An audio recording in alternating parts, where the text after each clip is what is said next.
Bethlehem കുടുംബ unit, Nivin പോളിയുടെ ഏറ്റവും പുതിയ സിനിമ.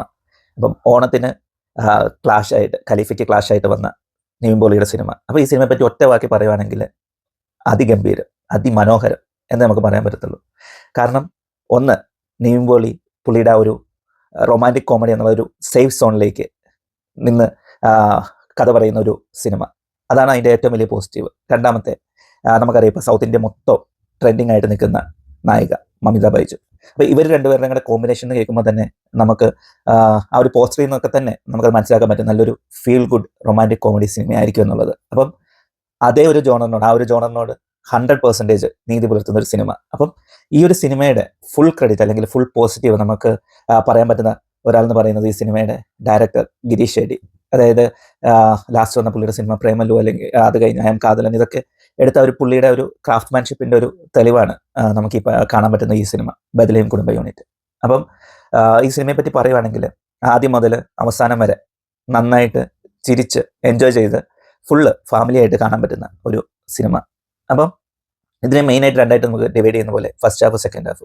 ഈ ഫസ്റ്റ് ഹാഫ് എന്ന് പറയുന്നത് ഒരു ഈ ഇടയ്ക്ക് വന്നിരിക്കുന്ന സിനിമകളൊക്കെ വെച്ച് നോക്കുമ്പോഴത്തേന് 100% ഫസ്റ്റ് ഹാഫ് തന്നെ കണ്ടാൽ തന്നെ നമുക്ക് എന്താണ് നമുക്ക് മുന്നോട്ട് പോകാൻ, അല്ലെങ്കിൽ നമുക്ക് എന്താണ് നമ്മൾ എക്സ്പെക്ട് ചെയ്യുന്നത്, ആ ഒരു രീതിയിലുള്ള സിനിമയാണ് നമുക്ക് പുള്ളി കയ്യിലേക്ക് വെച്ചിരുന്നത്.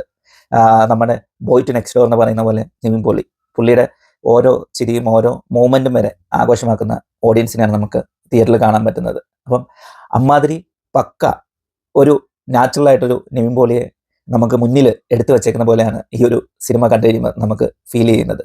അപ്പം ഈ പ്രേമലു ഒക്കെ എടുത്ത അതേ ക്രൂ വീണ്ടും ബത്ലഹേമിലേക്ക് വരുമ്പോൾ തന്നെ, അതായത് അതിൻ്റെ director, script writer, script writer, ഇതെല്ലാം സെയിം ആണ്. Most of the crew including producers, ഫഹദിൻ്റെ ഭാവന സ്റ്റുഡിയോസ്, ഇവരെല്ലാവരും കൂടെ ചേർന്നാണ് സിനിമ പ്രൊഡ്യൂസ് ചെയ്തിരിക്കുന്നത്. അപ്പം ആ ഒരു അനൗൺസ്മെൻറ്റ് സമയത്ത് തന്നെ അതിൻ്റെ ഒരു എക്സൈറ്റ്മെൻറ്റ് നമുക്ക് കാണാൻ പറ്റി. അത് കഴിഞ്ഞ് റിലീസാകുന്ന ഓരോ പോസ്റ്റേഴ്സിനും നമുക്ക് അതിൻ്റെ ഒരു ഫ്രഷ്നെസ് ഫീൽ ചെയ്തിരുന്നു. അപ്പം ഇതിൻ്റെ അകത്ത് എന്താ പറയുന്ന ഡയറക്ടർ നമ്മുടെ ഫേസ്ബുക്കിലൊക്കെ നമ്മൾ കണ്ടിട്ടുള്ള രീതിയിലേക്കുള്ള കുറേ കോമഡികൾ നല്ല മികച്ച രീതിയിൽ സിങ്ക് ചെയ്ത് തന്നെ വളരെ ടൈമിങ്ങോട് കൂടി തന്നെയാണ് ഈ സ്ക്രിപ്റ്റ് ഡെവലപ്പ് ചെയ്തെടുത്തിരിക്കുന്നത്. അപ്പം അതുകൊണ്ട് തന്നെ ഒട്ടും ബോറിംഗ് ഇല്ലാണ്ട് നമുക്ക് ഈ സിനിമ കണ്ടു തീർക്കാൻ പറ്റും.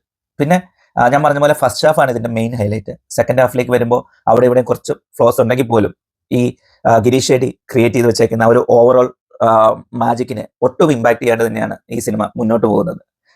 അപ്പോൾ അത് തന്നെയാണ് ഈ സിനിമയുടെ ഒരു ഏറ്റവും വലിയ പോസിറ്റീവ് എന്ന് പറയുന്നത്. പിന്നെ ഇതിനകത്ത് വന്നേക്കുന്ന ലീഡ് ആക്ടേഴ്സിനെ കൂടാണ്ട് വന്നേക്കുന്ന കാസ്റ്റിംഗ് ഒക്കെ വൺ ലെവലാണ്. അതായത് നമ്മുടെ സംഗീത് പ്രതാപ് ഉണ്ട്, പിന്നെ ആ ചുറ്റുവട്ടത്തുള്ള കുറേ ആൾക്കാരായിട്ട് നമുക്ക് കാണാൻ പറ്റുന്ന എല്ലാവരും നല്ല പരിചയമുള്ള കുറേ ആൾക്കാർ, അതായത് റോഷൻ ഷാനവാസ്, അങ്ങനെ കുറേയധികം നല്ല കാസ്റ്റോട് കൂടി തന്നെയാണ് ഈ ഒരു സ്റ്റോറി ഡെവലപ്പ് ആവുന്നത്. അപ്പം നമ്മളിപ്പോൾ ഈ ഇടയ്ക്ക് വരുന്ന കുറേ സിനിമകൾ നമ്മൾ കണ്ടിട്ടുണ്ട്.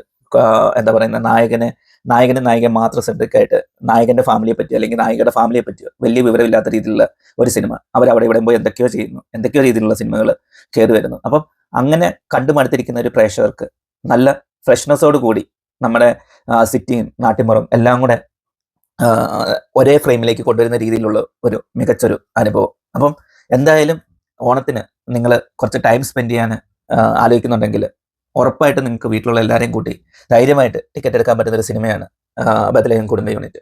അപ്പം എന്തായാലും സിനിമയുടെ ആ ഒരു ജോണറും അതിൻ്റെ ഒരു ഇമ്പാക്റ്റും ഒക്കെ കണ്ടിട്ട് ഇത് ഈ വർഷത്തെ ഏറ്റവും കളക്ഷൻ കിട്ടുന്ന രീതിയിലേക്ക് മുന്നോട്ട് പോകും എന്ന് തന്നെയാണ് എനിക്ക് തോന്നുന്നൊരു വ്യക്തിപരമായിട്ടുള്ളൊരു അഭിപ്രായം. അപ്പം എന്തായാലും നിങ്ങൾ സിനിമ കണ്ടിട്ട് അഭിപ്രായം കമൻറ്റ് ചെയ്യുക. എന്തായാലും ഒന്നേ പറയാനുള്ളൂ, നിവിൻ പോളി വാവ്, ഹീസ് ബാക്ക് നമുക്ക് പറയാൻ പറ്റില്ല. കാരണം സർവ്വമായോട് കൂടി തന്നെ നിവിൻ പോളി തിരിച്ചു വന്നിരുന്നു. ഇത് അതിൻ്റെ ഒരു കണ്ടിന്യൂസ് സക്സസ് റണ്ണാണ് നമ്മൾ കാണാൻ പോകുന്നത്. ഓക്കെ, അപ്പോൾ താങ്ക് യു.